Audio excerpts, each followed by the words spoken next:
Are there myths about the Honeymooners production? Imagine a show that captured the humor and struggles of everyday life in the United States during the 1950s. Now, think about what you might have heard about how it was made. You might be surprised to learn that many stories about the Honeymooners are not quite true.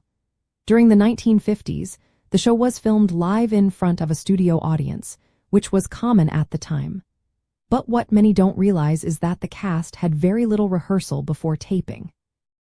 Jackie Gleason, who played the main character and also created the show, believed that too much rehearsal would take away the natural feel of the comedy.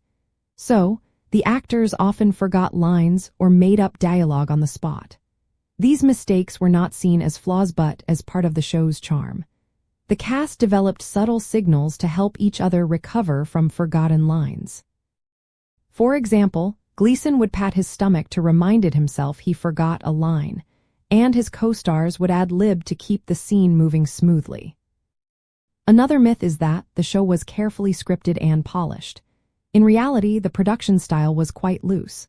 There were no dress rehearsals and very few retakes. This approach created an authentic, lively atmosphere that reflected the working-class Brooklyn setting of the show. Many believe the show was perfect from start to finish, but in truth, it was often spontaneous and imperfect. Stories about behind-the-scenes tensions also circulate. Some say Gleason was difficult and temperamental, which added to the chaos on set. While he was known for his fiery temper, he also worked tirelessly to make the show a success. These stories highlight the intense effort and dedication involved in producing a hit television series in the 1950s. There are also myths about how the cast was paid. It's often thought that all the actors received the same benefits from reruns. But in fact, Audrey Meadows, who played the wife, was the only cast member to get residuals from reruns because her contract included special language negotiated by her brother, who was a lawyer. This was unusual at the time and not the norm for most actors. The show only lasted 39 episodes, which makes some wonder why it ended so quickly.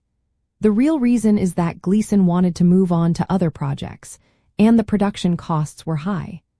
Despite its short run, the show's impact was so strong that those 39 episodes are still remembered today. From a 1950s nostalgia point of view, these stories and myths add to the charm of the Honeymooners. They show that even with its flaws and spontaneous moments, the show was a genuine reflection of American life during that era. Its imperfections are part of what made it so beloved and continue to make it a classic in television history.